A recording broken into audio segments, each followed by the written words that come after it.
Voilà la promesse qui bouscule une nation enclavée et longtemps sous-estimée, le Burkina Faso, où Ibrahim Traoré transforme l'aide en partenariat d'égal à égal et le chantier en manifeste d'autonomie piloté par des ingénieurs du pays. Quand d'autres signent des programmes conditionnés, ce canal veut convertir des fonds en savoir-faire, des plans en irrigation et l'attente en capacité réelle, sans tutelle extérieure. Alors, une seule ligne d'eau, creusée par des mains burkinabées et appuyée par la confiance indienne, peut-elle vraiment redessiner l'esprit et les échanges d'un continent? Ce projet, baptisé Canal africain, ne promet pas seulement de l'eau, il promet une renaissance concrète. Sous la direction d'Ibrahim Traoré, le Burkina Faso engage un ouvrage d'environ 900 km pour reconnecter des terres arides aux couloirs commerciaux et à une dignité productive. L'enjeu dépasse la géographie, prouver qu'un pays longtemps dépendant peut concevoir, diriger et réaliser ses infrastructures majeures sans se soumettre aux conditionnalités extérieures. Chaque mètre creusé devient un symbole. Chaque blueprint local, une déclaration d'indépendance technique. Pour les habitants, la promesse est tangible. Irriguer les champs, stabiliser les villages, maintenir les jeunes talents, sécuriser l'approvisionnement. Mais derrière l'enthousiasme court un risque calculé. Pression diplomatique, contraintes budgétaires, capacité d'exécution et sabotage informationnel. La mise à l'épreuve sera méthodique. Gouvernance claire, contrôle des coûts, formation des équipes et calendrier réaliste. Si ces pièces s'imbriquent, le canal ne sera pas une vitrine, mais un basculement, des flux d'eau, puis des flux de confiance, puis des flux d'échange. Voilà la promesse et le stake. Passer d'un modèle de dépendance à un modèle de compétence, visible dans la durée. Au petit matin, dans la périphérie de Ouagadougou, un vrombissement sourd réveille les collines sablonneuses. Les premières excavatrices se mettent en marche. C'est le mini-reveal du projet. Sous le regard de centaines d'ouvriers et d'étudiants, Ibrahim Traoré annonce que 11% du tracé du canal est déjà nivelé, une progression inédite pour un chantier entièrement national. Le chiffre paraît modeste, mais il brise une habitude vieille de 50 ans, celle d'attendre l'approbation extérieure pour avancer. Ce moment marque le basculement du Burkina Faso, d'un pays sous assistance, à une nation qui expérimente sa propre méthode de développement. Depuis l'indépendance, les cycles de sécheresse et d'aide ont façonné une économie de survie. Les plans d'urgence se succédaient, sans jamais construire la capacité interne.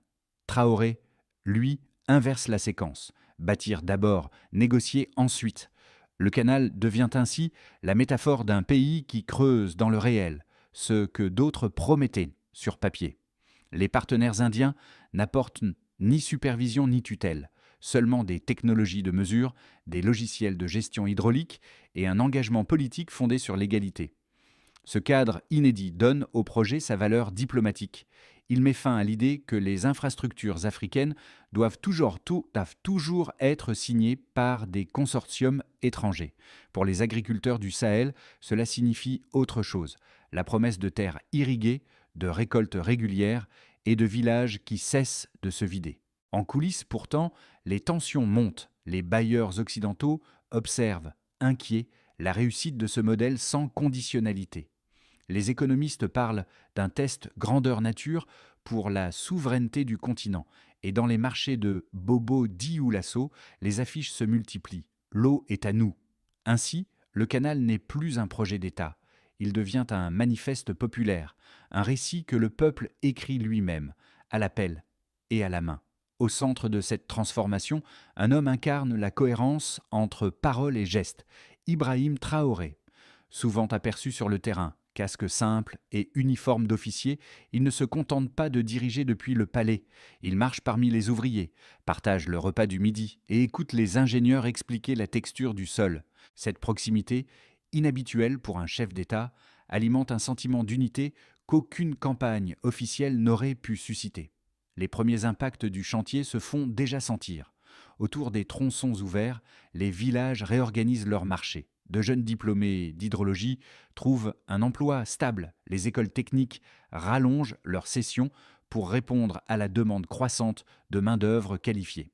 Dans les quartiers périphériques de Wahigouya, des coopératives féminines se forment pour produire des briques écologiques destinées aux ouvrages du canal. Ce n'est pas encore une révolution économique, mais un frémissement de confiance qui change le ton des conversations. Traoré insiste, nous ne creusons pas seulement la terre, nous creusons une nouvelle manière de croire en nous-mêmes. Cette phrase, relayée par les radios locales, devient un refrain national. Elle relie la technique au symbolique. Chaque pelletée de sable représente la reconquête de la dignité. Même les critiques les plus prudents reconnaissent que l'effet psychologique est majeur. Le doute, longtemps enraciné, commence à reculer. Le canal n'est pas encore achevé, mais déjà, la société burkinabé se remet en mouvement. Vent de sable, silence dense. Le gouvernement annonce le lancement du canal africain. Autour d'Ibrahim Traoré, ministre, ingénieur, officier, un ruban tombe. Un geste net. Nous creusons notre futur, pas leur modèle. Élan lancé. Université technique en alerte. Classe accélérée. Méthode de terrain. Discipline. Mairie. Coopérative. PME locale. Tout s'agrège. Calendrier serré. Rôles assignés. Chaque chef un binôme. Contrôles hebdomadaires. Compte rendu public. Pression utile. Tableau de bord public. La machine sociale s'ébroue. Elle prend vitesse. Exécution rigoureuse. Les marchés s'animent. Camions, ciment, acier, contrats locaux, ateliers de soudure, fermes voisines, livrent les repas des équipes. Briefing du soir. Tableau blanc, on corrige, on repart. L'appropriation grimpe. Les premiers bassins prennent forme.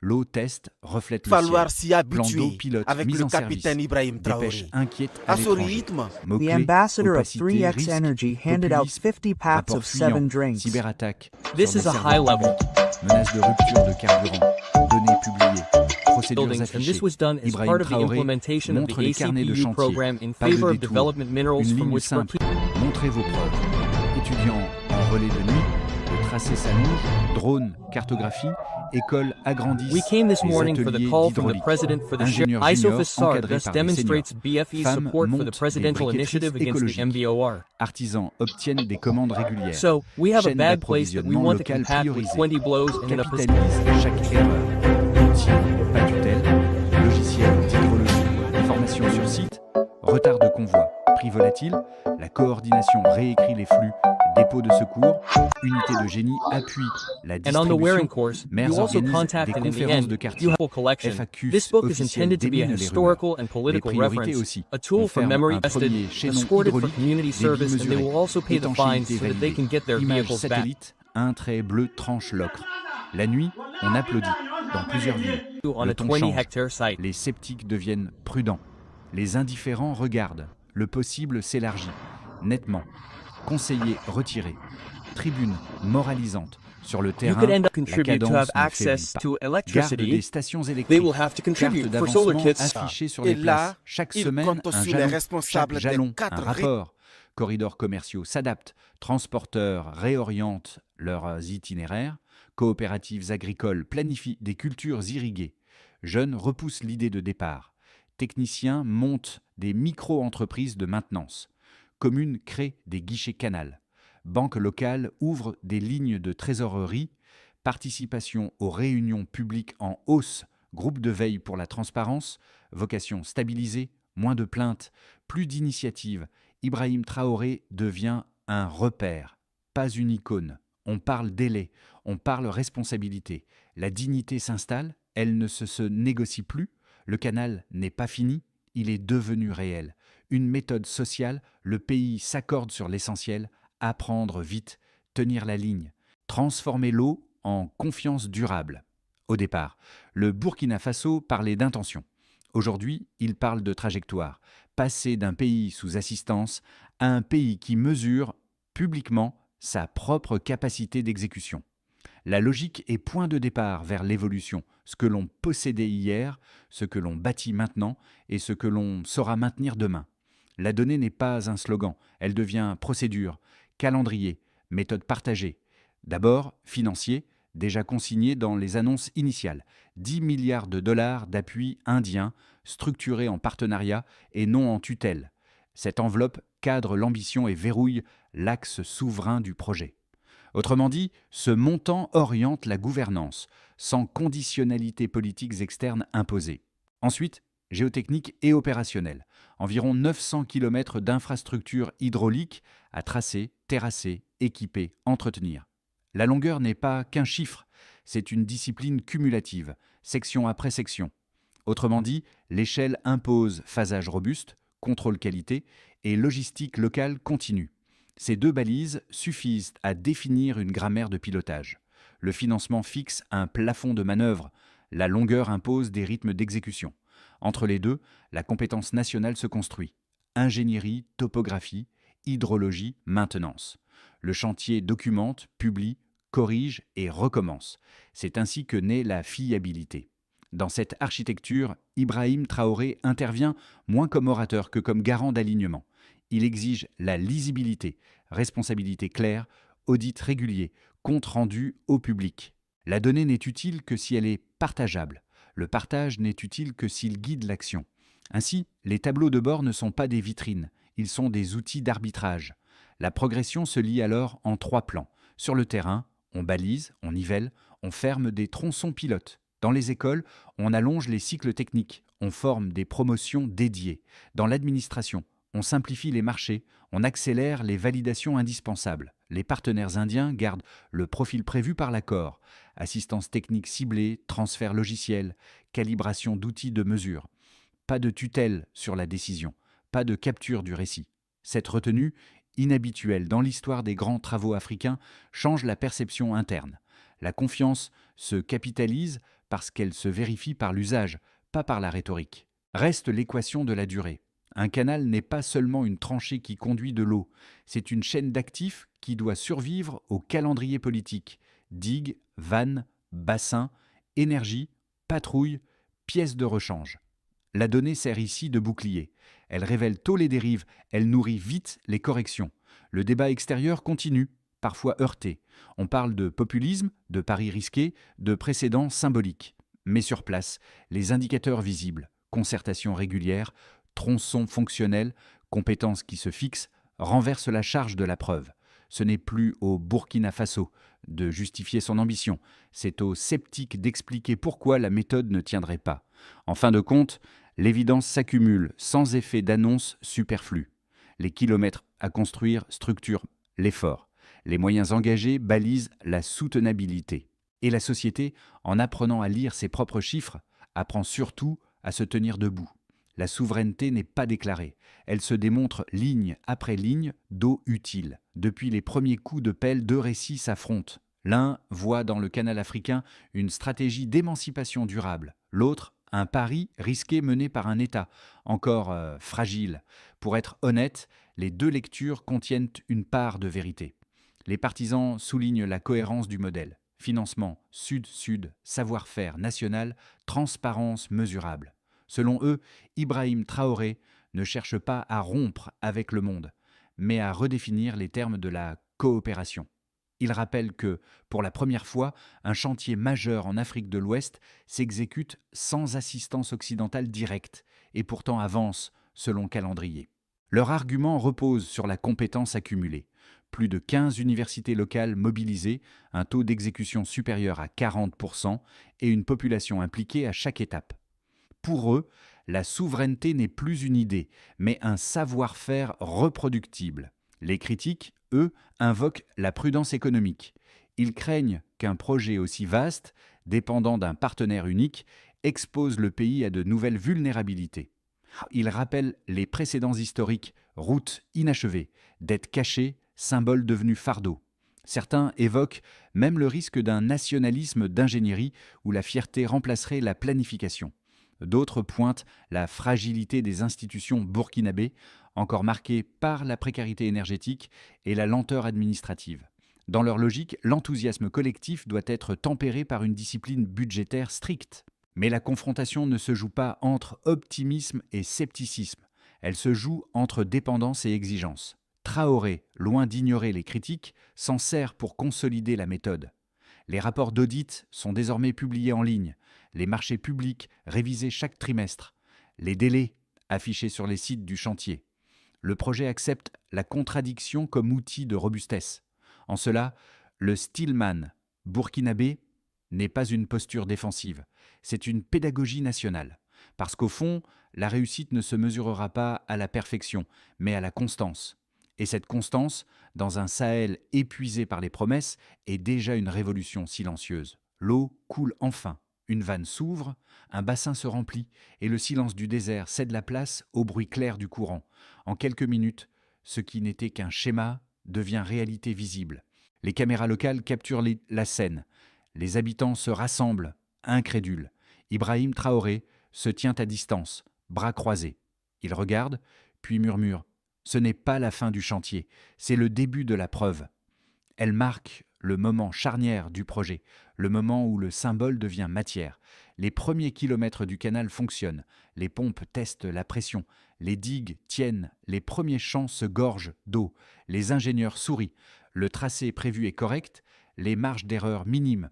Les drones indiens survolent la zone. Les images bleues tranchent la poussière ocre. Dans les villages, les enfants jouent au bord de l'eau. Les anciens, eux, observent en silence. Ils n'avaient jamais vu pareille chose sur leur terre. La promesse du canal cesse d'être politique. Elle devient intime. C'est le moment où un peuple, pour la première fois depuis longtemps, voit ce qu'il a bâti de ses mains. Les effets se déploient à 4 niveaux, nation, économie, société et région. Ils ne sont pas tous spectaculaires, mais ils modifient la trajectoire du pays en profondeur. D'abord, niveau national, stabilité par le concret. Avec l'eau qui circule sur des segments pilotes, l'attention publique se recentre sur ce qui fonctionne plutôt que sur ce qui manque. Les communes longeant le tracé réorganisent les calendriers agricoles, consolident des comités de gestion et clarifient les responsabilités d'entretien. Les tensions locales diminuent lorsque chacun voit sa place dans la chaîne des tâches. Ibrahim Traoré le répète dans ses interventions, la paix sociale se gagne par l'utilité quotidienne, non par l'effet de tribune. La présence régulière des équipes sur le terrain crée un rendez-vous civique récurrent où l'on parle d'entretien, de sécurité et de partage de l'eau plus que de slogans. D'abord, niveau économique, diversification par la production. L'irrigation stabilise des cultures, attire de petites unités de transformation et ancre des ateliers de maintenance hydraulique. Les banques de proximité, rassurées par la visibilité des travaux, rouvrent des facilités de trésorerie ciblées. Les artisans s'intègrent aux commandes publiques, ferronnerie, briques, menuiserie, transport. La logistique se localise, ce qui réduit les délais et les coûts cachés. Les municipalités cartographient les besoins en entrepôts, pistes et bornes de pompage afin d'éviter les goulots d'étranglement. Le canal ne redistribue pas seulement des flux d'eau. Il redistribue des chaînes de valeur qui, peu à peu, se sédimentent à proximité des tronçons. D'abord, niveau social, cohésion par la participation. Le chantier fonctionne comme une école civique à ciel ouvert. Des collectifs féminins s'organisent autour de la gestion de l'eau et de la production de matériaux. Des jeunes diplômés créent des services d'irrigation intelligente, de topographie et de contrôle de qualité. Les universités ajustent leur cursus, mêlant théorie et terrain pour alimenter un vivier local durable. Radio communautaire, réunions publiques et affichage des plannings instaurent une circulation d'informations qui réduit la rumeur et renforce la confiance. La fierté devient pratique quotidienne. Chacun sait où s'inscrire, à qui s'adresser, quoi vérifier. D'abord, niveau régional, résonance au-delà des frontières. Des délégations techniques viennent observer les méthodes de phasage, de sécurité et d'entretien. L'Inde confirme sa position de partenaire respectueux. Assistance, transfert d'outils, pas de tutelle. Les capitales voisines examinent ce modèle de coopération sud-sud à l'aune de leurs priorités et y voient une méthodologie exportable. Les débats extérieurs persistent, parfois vifs, mais la matérialité du canal déplace l'argument. Ce que l'on peut voir et toucher pèse plus lourd que des schémas théoriques. Lorsque les ouvrages tiennent et que l'eau atteint les parcelles, la discussion devient pragmatique, presque technique. Au total, le canal ne transporte pas seulement de l'eau, il véhicule une idée opératoire. Planifier avec ce que l'on a, produire avec ce que l'on sait, persévérer avec ce que l'on mesure. Le récit se déplace de la promesse vers la maintenance, de l'annonce vers la méthode. Là réside la bascule, la souveraineté comme pratique d'entretien, jour après jour, section après section. Les 12 prochains mois formeront un couloir décisif. La trajectoire dépendra moins de l'enthousiasme que de la constance, de la gouvernance et de la capacité à absorber les imprévus. 3 scénarios, sobres et opérationnels, se dessinent. Dans le scénario de base, consolidation méthodique. Le chantier maintient un rythme régulier, sans accélération spectaculaire.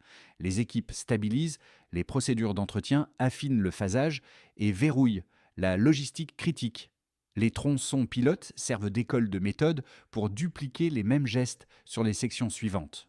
Les communes longées par le canal intègrent la gestion de l'eau dans leur calendrier agricole, pendant que l'administration clarifie les responsabilités de maintenance.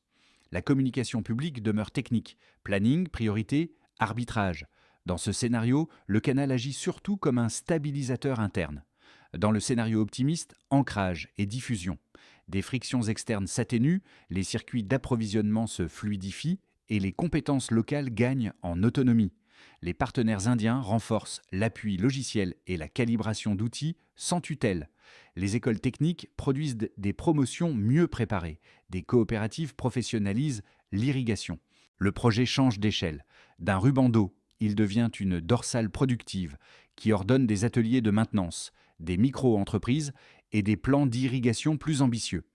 Ibrahim Traoré capitalise alors une reconnaissance fondée sur la démonstration, moins de discours, plus de résultats observables. Dans le scénario critique, friction et ralentissement, des blocages logistiques, des attaques informationnelles ou des désaccords institutionnels créent des retards. La hausse de certains intrants met la pression sur les budgets locaux. La coordination doit réécrire des flux et prioriser des sections. Le risque majeur n'est pas l'arrêt, mais la fatigue. Perte de cadence, dispersion de l'attention, glissement de la maintenance. La réponse adaptée reste connue. Transparence sur les arbitrages, renforcement des audits, calendrier recalibré et pédagogie publique. Même ralenti, l'acquis demeure, compétences, plans, routine d'entretien et permet une reprise ordonnée. Entre ces 3 voies, la différence tiendra à la discipline de suivi. Publier ce qui avance, expliquer ce qui glisse, corriger ce qui bloque. Un canal ne vit pas seulement d'eau, mais de méthode. Si celle-ci reste lisible et partagée, le Burkina Faso franchira le couloir des 12 mois avec un actif plus précieux que l'infrastructure, une capacité collective à la maintenir.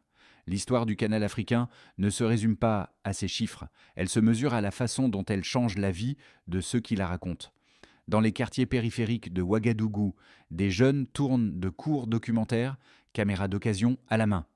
Leur sujet n'est pas le président, ni le budget, mais les gestes, creuser, mesurer, bâtir, arroser. Chaque plan dit la même chose, c'est nous. Les enseignants utilisent désormais le canal comme cas d'étude. Les élèves dessinent son tracé sur des cartes, calculent les pentes, inventent des solutions d'irrigation solaire. Les programmes d'éducation civique intègrent un module sur la gestion collective des ressources. Cette pédagogie du réel reconnecte l'école à la société. La théorie sert enfin à résoudre un problème concret. Les femmes, souvent restées là à la marge des grands projets, deviennent des figures de coordination. Elles gèrent les distributions d'eau, surveillent les stocks et forment d'autres groupes à la micro-gestion communautaire. Cette visibilité nouvelle modifie la hiérarchie du quotidien. Là où l'aide étrangère installait la dépendance, la coopération locale installe la compétence. Ibrahim Traoré, sans discours emphatique, renforce cette dynamique. Ses interventions publiques restent sobres. Il parle de résultats, pas de héros. Cette sobriété touche davantage que la propagande, car elle rend l'effort collectif crédible. Ainsi, le canal devient plus qu'un ouvrage d'État, un miroir social. Chaque citoyen s'y reconnaît un instant, dans la fatigue, la rigueur ou la satisfaction du travail bien fait. Et c'est peut-être là que réside le véritable pouvoir d'un projet. Faire croire, sans slogan, que la dignité se construit à main nue. Le canal africain entre dans sa phase la plus stratégique.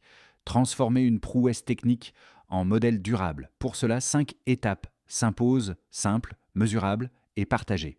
D'abord, la gouvernance locale. Chaque tronçon doit disposer d'un comité de gestion autonome, élu parmi les habitants et formé à la maintenance. L'objectif, transférer le savoir-faire sans perdre la rigueur. Les ingénieurs quittent peu à peu le rôle d'exécutants pour devenir formateurs. Ensuite, la transparence budgétaire. Les comptes du canal, jusque-là centralisés, seront publiés trimestriellement. Un tableau de bord unique affichera dépenses, fournisseurs et retards. Ce geste administratif, banal ailleurs, devient ici un acte politique, prouver que la souveraineté s'entretient par la clarté. Puis, la consolidation énergétique. Des stations solaires de pompage, déjà testées, seront étendues le long du tracé. Elles réduiront la dépendance au diesel importé et stabiliseront la pression hydraulique. Chaque kilowatt produit localement renforce l'autonomie du réseau. De plus, l'intégration régionale. Des partenariats techniques sont envisagés avec le Niger et le Ghana pour étendre la logique du canal en réseau de bassins partagés. Cette articulation sud-sud serait la première du genre, hors supervision des bailleurs occidentaux. Enfin, la mémoire. Le chantier deviendra école permanente, un musée du travail collectif, mais aussi un centre d'archives pour documenter méthodes, erreurs et réussites. Ibrahim Traoré insiste, ce que nous avons bâti doit pouvoir être enseigné. Si ces 5 leviers s'alignent, le canal cessera d'être un événement pour devenir un système. Et c'est à ce moment précis que le Burkina Faso aura transformé sa conquête matérielle en pédagogie politique. La lumière glisse sur les parois encore humides, et le canal ressemble à une ligne de verre posée au milieu du Sahel. Un silence collectif remplace le vacarme des machines. Les ouvriers s'assoient, certains plongent la main dans l'eau comme pour vérifier qu'elle existe vraiment. Parmi eux, Ibrahim Traoré reste immobile, regard perdu vers la rive. On dit qu'il pense à Thomas Sankara, à ces générations qui avaient rêvé d'une Afrique bâtissant sans permission. Juste ce mot presque chuchoté, nous l'avons fait. Cette phrase, simple et nue, circule comme un fil électrique à travers les rangs. Personne n'applaudit. Tous savent que la vraie victoire n'est pas dans le spectacle, mais dans la constance. Le lendemain, sur les murs d'Ouagadougou, apparaît une fresque, une main d'acier creusant l'eau surmontée d'une phrase reprise de son discours. Ce canal n'est pas un ouvrage, c'est une preuve. La peinture s'écaille déjà sous la chaleur, mais l'idée, elle, restera. Parce qu'un peuple qui apprend à bâtir pour lui-même n'oublie jamais ce qu'il a ressenti la première fois que l'eau a coulé sous sa main. Le canal africain n'appartient plus à ceux qui l'ont lancé. Il appartient à ceux qui, chaque jour, le maintiendront vivant. L'histoire de ce chantier n'est pas celle d'un miracle, mais d'une discipline partagée.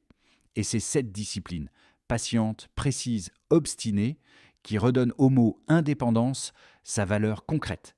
Dans les villages, on l'appelle désormais la veine du futur. Sur les réseaux, les jeunes burkinabés échangent des images du canal comme on partage une promesse. Leurs messages sont simples, nous continuons. L'eau relie plus que les discours. Elle apprend au peuple à se parler, à se corriger, à persévérer. Ibrahim Traoré, dans sa dernière adresse publique, a résumé l'esprit de cette œuvre. Ne retenez pas mon nom, retenez ce que nous avons prouvé. Ces mots résonnent bien au-delà du Burkina Faso. Ils rappellent que la souveraineté n'est pas un drapeau, mais une méthode. Et que, dans ce monde d'incertitude, les nations qui bâtissent avec leurs propres mains écrivent les seules histoires qui durent. Alors, vous qui lisez ou regardez ce récit, quelle part d'avenir êtes-vous prêt à construire, ici, maintenant, avec les vôtres